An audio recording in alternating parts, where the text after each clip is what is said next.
નમસ્કાર. તો ચાલો સીવી શરૂઆત કરીએ. આજના આ વિશ્લેષણમાં આપણે એક એવા અનોખા પ્રોજેક્ટની વાત કરવાના છીએ જે આપણા સમૃદ્ધ સાંસ્કૃતિક વારસાને એકદમ આધુનિક એનિમેશન સાથે જોડે છે. આને આપણે ગુજરાતના દૃશ્યો એક નાયકનો માર્ગ કહી શકીએ.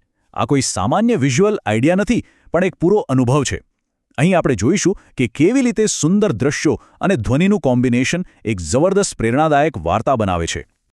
જરા કલ્પના કરો, જ્યારે આપણું પારંપરિક ઐતિહાસિક ગુજરાત એકદમ ફ્યુચરિસ્ટિક એટલે કે ભવિષ્યવાદી એનિમેની દુનિયા સાથે ટકરાય ત્યારે શું થાય? આ જ તો આ પૂરી પ્રસ્તુતિનો સૌથી આકર્ષક અને રસપ્રદ ભાગ છે. એક તરફ આપણી જૂની સંસ્કૃતિ છે અને બીજી તરફ અત્યાધુનિક કલ્પના. આ બંનેનો સંગમ કંઈક એવું સર્જે છે જેની કદાચ આપણે કલ્પના પણ ન કરી હોય. હવે આ દ્રશ્યને જરા મગજમાં બેસાડીએ. સ્ત્રોત સામગ્રી મુજબ સૂર્યાસ્તનો સમય છે અને એક યુવા નાયક ગુજરાતની રંગબેરંગી શેરીઓમાંથી પસાર થઈ રહ્યો છે. આ માત્ર કોઈ સામાન્ય રસ્તો નથી હો. આ રસ્તો એકદમ જીવંત અને ભાવનાઓથી ભરેલો છે. ઢળતા સૂર્યનું સોનેરી પ્રકાશ અને શેરીઓના તેજસ્વી રંગો મળીને એવું વાતાવરણ ઊભું કરે છે જે સીધું આપણા હૃદયને સ્પર્શી જાય. આ બતાવે છે કે કેવી રીતે આસપાસનું વાતાવરણ મુખ્ય પાત્રની સફરને સપોર્ટ કરે છે. અને અહીં સૌથી મજેદાર વાત શું છે ખબર છે? આ બે તદ્દન અલગ શૈલીઓનો સમન્વય. એક બાજુ આપણી પારંપરિક ગુજરાતી સંસ્કૃતિ છે, તેના મૂલ્યો, આપણો પહેરવેશ, સ્થાપત્ય, અને તેની બરાબર સામે છે ભવિષ્યવાદી એનિમે દ્રશ્યો, જે એકદમ હાઈટેક છે. આ બંને એકબીજામાં એટલી સરસ રીતે ભળી જાય છે કે જાણે એક નવો જ વૈશ્વિક અનુભવ ઊભો થાય છે. ખરેખર આ એક માસ્ટરપીસ જેવું લાગે છે. તો પ્રશ્ન એ થાય કે આ આખી ભવ્ય દુનિયા બને છે કઈ રીતે? જુઓ, સ્ટુડિયો ગિબલીથી પ્રેરિત આ એનિમેશન માટે કેટલીક ખાસ તકનીકી જરૂરિયાતો છે, જેમ કે વાતાવરણને જીવંત કરતી હળવા પવનની અસરો, ચમકતી લાઇટ્સ, એકદમ સ્મૂધ એનિમેશન અને સિનેમેટિક કેમેરા મૂવમેન્ટ. અને આ બધું જ પાછું અલ્ટ્રા ડિટેલ્ડ 4K ગુણવત્તામાં. આ ઝીણવટભરી વિગતો અને જીવંત રંગો જ તો છે જે આપણને આ ડિટેલ્ડ વિઝ્યુઅલ દુનિયામાં પૂરી રીતે ખેંચી જાય છે.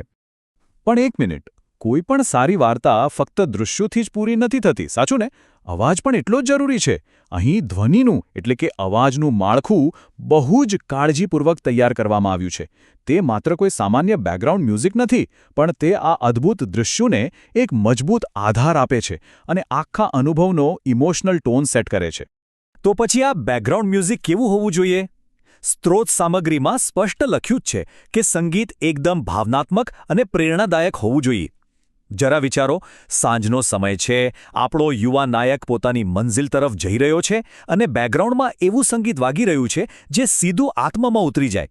બસ આ જ સંગીત દૃશ્યોની અસરને 10 ગણી વધારી દે છે. સારું, સંગીતની વાત તો થઈ ગઈ, પણ વાર્તા કહેનારનો અવાજ? વોઇસ ઓવર માટેના નિયમો પણ એકદમ કડક છે. આપણને જોઈએ છે એક ઘેરો અને ઇમોશનલ પુરુષ અવાજ. ઉચ્ચારણ એકદમ સ્પષ્ટ હોવા જોઈએ અને બોલવાની સ્ટાઇલ બિલકુલ સિનેમેટિક હોવી જોઈએ. અને હા, આ બધું સ્ટુડિયો ક્વોલિટીમાં રેકોર્ડ થયેલું હોવું જોઈએ, જેથી આપણું ધ્યાન જરા પણ ભટકે નહીં અને આપણે વાર્તા સાથે જોડાયેલા રહીએ. હવે આપણે આ આખા આઈડિયાના મૂળમાં જઈએ. આ બધું માત્ર કોઈ શાનદાર વિઝ્યુઅલ કે ઓડિયોનું પ્રદર્શન નથી. ના, બિલકુલ નહીં. આની પાછળ એક બહુ જ મોટો અને સાર્વત્રિક સંદેશ છુપાયેલો છે. દ્રઢતાનો સંદેશ. આખી યાત્રા, આ બધા દ્રશ્યો અને સંગીત બધું જ આ એક જ વિચારની આસપાસ ફરે છે. આ સ્ત્રોત સામગ્રીનું આ મુખ્ય વાક્ય જુઓ: જીવનમાં મોટું બનવું હોય તો મહેનત ક્યારેય બંધ ન કરશો. દરેક નાનું પગલું સફળતા તરફ લઈ જાય છે. છે ને એકદમ પાવરફુલ? આ શબ્દો પેલા નાયકના માર્ગને અને આ ભવિષ્યવાદી કલ્પનાને એકદમ વાસ્તવિકતા સાથે જોડી રાખે છે. આ મહેનત અને ક્યારેય હાર ન માનવાનો મંત્ર છે જે આપણા બધા માટે કામ લાગી શકે છે. ચાલો આને થોડું ડીકોડ કરીએ. દ્રઢતા એટલે શું? મુશ્કેલીઓ ગમે તેટલી આવે, પણ લક્ષ્ય સુધી પહોંચવા માટે સતત પ્રયાસ કરતા રહેવું. અને આ કેવી રીતે થાય? અથાગ પરિશ્રમ અને નાના પણ સતત પગલાં લેવાથી. આ જે વિચાર છે, જે પેલા હાઈટેક એનિમેના દ્રશ્યોને આપણા રોજના જીવનના સંઘર્ષ સાથે જોડે છે. હવે આ આખી પ્રોસેસને સ્ટેપ બાય સ્ટેપ સમજીએ. પહેલાં તો નાયકની યાત્રા શરૂ થાય છે. પછી આવે છે અથાગ પરિશ્રમ. જો કે આ કોઈ રાતોરાત મળતી સફળતા નથી. આ તો સતત નાના નાના પગલાં ભરવાની વાત છે. અને આ જ નાના પગલાં અંતે ફાઇનલ સફળતા સુધી લઈ જાય છે. આ બહુ જ પ્રેક્ટિકલ અને પ્રેરણાદાયક ફિલોસોફી છે.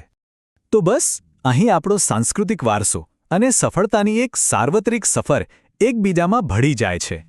આ કોઈ માત્ર સુંદર દ્રશ્યો નથી, પણ આપણી સંસ્કૃતિને એક ગ્લોબલ ઇન્સ્પિરેશન સાથે જોડવાનો પ્રયાસ છે. તો જતાં જતાં એક વિચારવા જેવો પ્રશ્ન એ છે કે આ નાયકને જોઈને તમને શું લાગે છે? આપણા પોતાના જીવનમાં એવા કયા નાના અને સતત પગલાં હોઈ શકે જે આપણને આપણી મંઝિલ સુધી પહોંચાડી શકે? આજના વિશ્લેષણમાં જોડાવા બદલ ખૂબ ખૂબ આભાર.